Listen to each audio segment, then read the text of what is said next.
I don't know if they've found something for UFC 300. UFC 300. Everybody's complaining about, but it's really not that bad of a card, okay? And it's kind of like a traditional thing, okay? Go look at UFC 200. Who is the main event for UFC 200, right? We're gonna get, you know, some female fighters, okay? Now, bringing China in for some viewerships and for pay-per-views and to show love on a big card, I think that's a really good idea. Let's go over the card just a little bit. The Gaethje versus Holloway.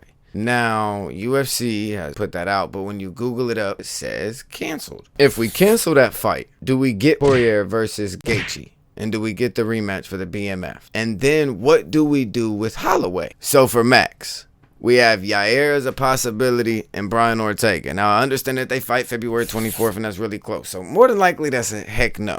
Okay, but if they come out unscathed, we may be able to get them on the card. And that's the same thing with Volk, because Volk fights on the 17th. I don't know if they've found something for UFC 300. Maybe I can go and save the show there as well. I ain't lying about that. Like I said, this old man's got a lot of dog left in him. So for the UFC let's 300, go. you're gonna still being in the hospital, be recovering. Trust me. Hey, don't interrupt the Bellow when he's talking.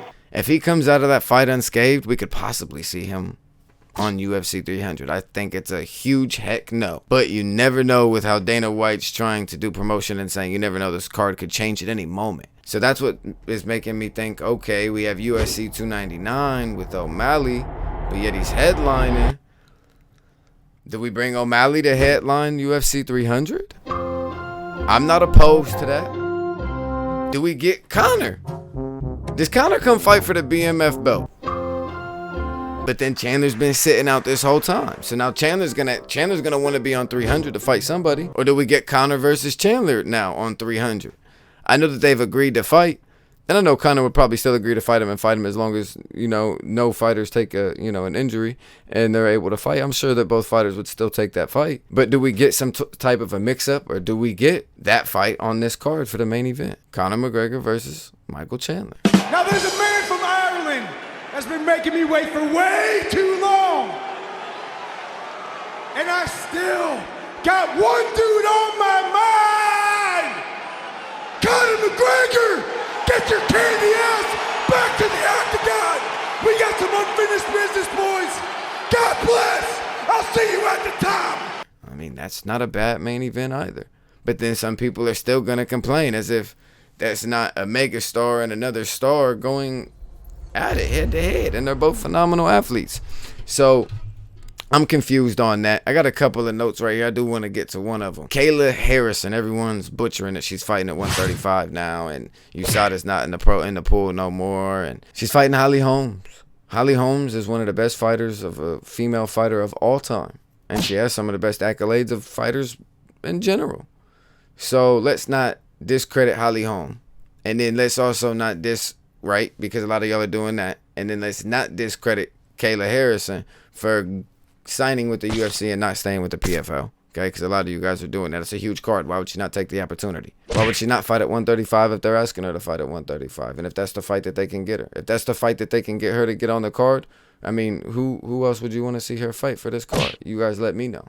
But I don't think Holly Holmes is a bad start for her to jump into the UFC and to try to get a win with a good record. She's not gonna be able to go in there and just dog walk Holly Holm. That's not gonna happen.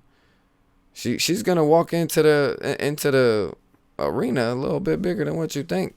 On fight night, she definitely gonna be a little bit heavier than 135 for sure. I still think that's a good matchup. If we look at the rest of the card, we have CharlesOliveira versus Arman. This is a good fight. I don't understand how much complaining we can do about that. And then we got Yari. Listen. I mess his name up 24/7. Okay, I don't know how to say his name at all. And then we have versus Rack. I'm okay with that. But then this is where I guess a lot of you guys are gonna complain with Sterling and Cater making the main event. You don't think? I mean, making the main card. You don't think that could be a good fight though? Like, it can still be a really good fight. There's two high-class fighters fighting, and one of them's going to bang 1,000,000%. The other one's not going to lay down.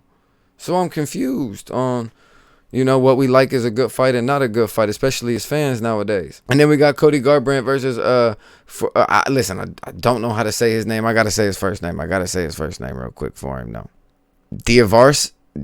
Listen, it's gonna be a good fight. That's gonna be a good fight. I'm okay with Holly Holmes somehow making the main card, but then I know people would complain. Could we get someone else to pop on the card? I mean, if BMF is canceled, who's gonna jump in? Does that leave an odd man out? Does that odd man out now have a fight, and now we have a new fight? Does the BMF get moved to the main event, and then we get Holloway versus someone else, and we throw that on the main card as well? There's a couple of different ways that we can go with this. And then if we look at the back end, I'm not mad if we put BoNickal. I know he's going against Brundage, and what's his name? CodyBrundage, right? Yeah, CodyBrundage. He's got an all right record, 10-5. I'm okay with seeing BoNickal on the main card, but I'm also okay with that getting me to the main card as well. You know, it's a good build-up.